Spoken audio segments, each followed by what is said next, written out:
कोई भी निशान अपने कार्य को शुरू करने से पहले लोग अपने अपने इष्ट देवता के मनावल करे लोग। मन जन्मा बड़ा आधा बोला मास्टर साहब। ऐसे तो धरती पर 33 करोड़ से ज्यादा देवता देवी बतावल गई लोग। कौन कौन हो?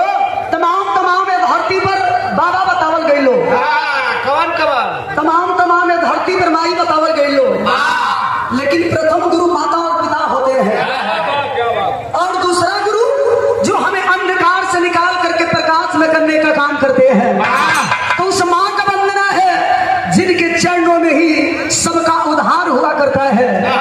उस माता रानी मैहर वाली से सौंडवा छोड़ दिया, छोड़ के बैठा। दुरौली के महाकाली से इस बेटी की आवाहन है।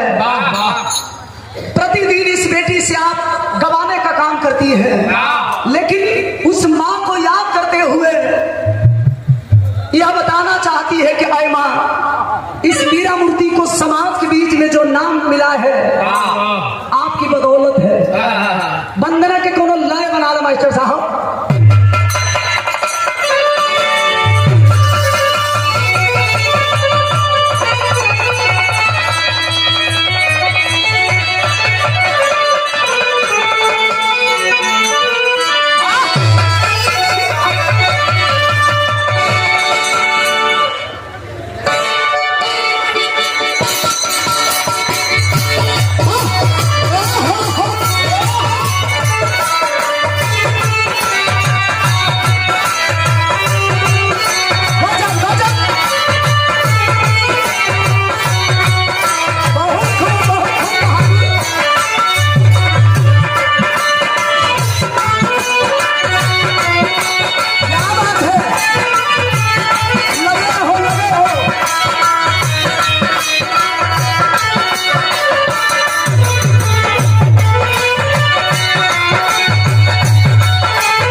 कलाकारों के गीत और संगीत के आनंद ले रहे हैं और आशीर्वाद भी देने का काम कर रहे हैं। बड़ा सुंदर मास्टर साहब हमारे वंदना के गीत बजा दे हो।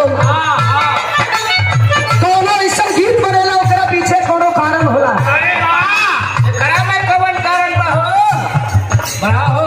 यही ठंडी के मौसम में कोनो दुल्हन अपने दुल्हा से नाराज हो गई। अच्छा, तो ठंडी के मौसम होके दुल्हन के दुल्हा नाराज, यही निहाले साल के गौनहरी मेहरारू होके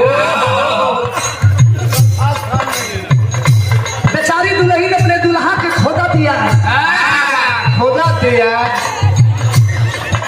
खोद के इशारा कर दिया।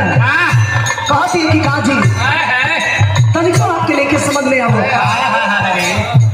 मर्द बेचारा यही मास्टर नहीं मानत नहीं खे।